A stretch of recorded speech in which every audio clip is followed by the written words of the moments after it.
Shalom sobat-sobat Katolik. Pada video kali ini, saya akan menjelaskan secara singkat apa itu Arianisme dan apa itu Nestorianisme. Mari kita simak bersama videonya. Arianisme adalah sebuah aliran teologi Kristen yang berkembang pada awal abad keempat Masehi dan dianggap sebagai suatu kontroversi teologis paling signifikan dalam sejarah kekristenan awal. Aliran ini dipelopori oleh Arius, seorang imam dari Alexandria, Mesir.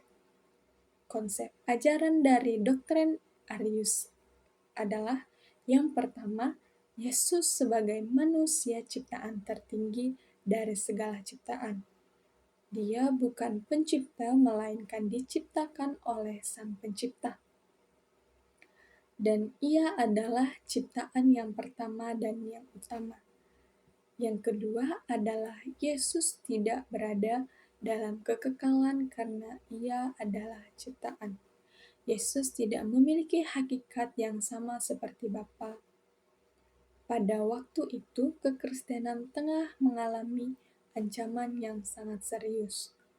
Para pemimpin gereja, khususnya beberapa gereja utama, mengalami tekanan dan depresi karena ajaran Arius ini. Lalu yang selanjutnya yaitu tentang Nestorianisme. Nestorianisme ini adalah sebuah ajaran teologis yang muncul pada abad kelima. Pada abad kelima Masehi yang diajarkan oleh Nestorius, uskup Konstantinopel. Dalam ajarannya ini menentang gereja karena mengajarkan bahwa Yesus Kristus memiliki dua pribadi yang terpisah, yaitu ada pribadi ilahi dan juga ada pribadi manusia. Maka tokoh pelopor dari Nestorianisme ini ialah Nestorius, yang dimana beliau ini juga merupakan suatu tokoh utama dalam suatu ajaran. Nestorius menentang ajaran gereja yang menyatakan bahwa Maria adalah Theotokos atau bunda, karena menurutnya Maria hanya melahirkan satu pribadi manusia yaitu Yesus, sedangkan pribadi ilahi Nestorius lebih memilih menggunakan istilah Christotokos atau Bunda Kristus untuk merujuk pada Maria. Yang kedua, yang mendukung suatu reformasi gereja adalah John Calvin. Dalam ajarannya ini, ia sangat menentang perzinahan, judi, mabuk-mabukan, dan juga lagu-lagu porno. Baginya, suatu perbuatan itu adalah suatu kejahatan dan harus dihukum berat bagi siapapun yang melakukannya.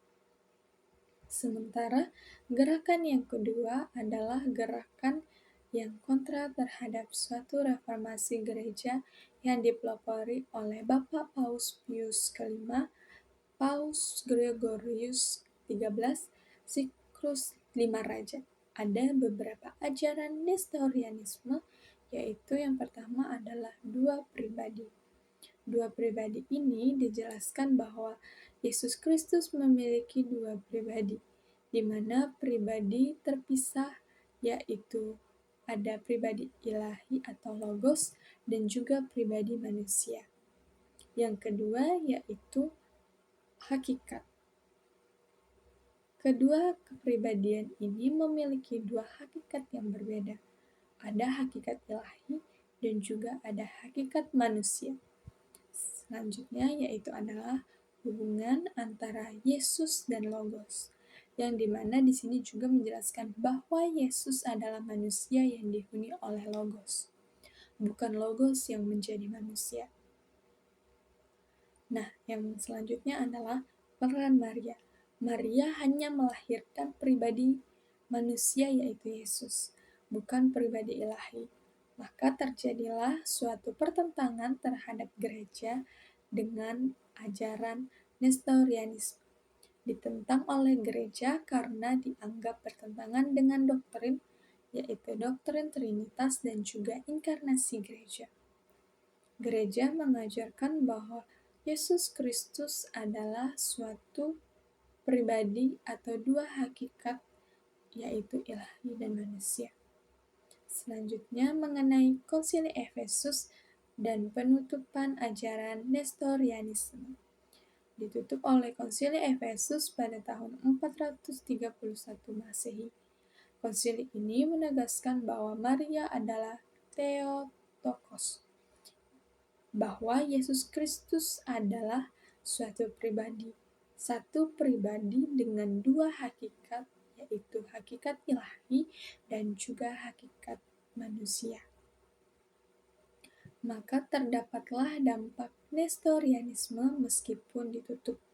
Ajaran Nestorianisme ini tetap menyebut di beberapa wilayah, terutama wilayah di Persia, Gereja Timur yang merupakan salah satu gereja Kristen tertua, memiliki kontinuitas historis dengan Nestorianisme ini. Maka ada pada bagian kristologisnya menyuguhkan bahwa ada ajaran yang mirip dengan doktrin, yaitu doktrin Konsili Chalcedon, tetap dengan memakai istilah-istilah barat. Maka yang selanjutnya yaitu yang keempat, ajaran sesat, yaitu dikutuk oleh Chalcedon, jelas tidak diikuti sertakan.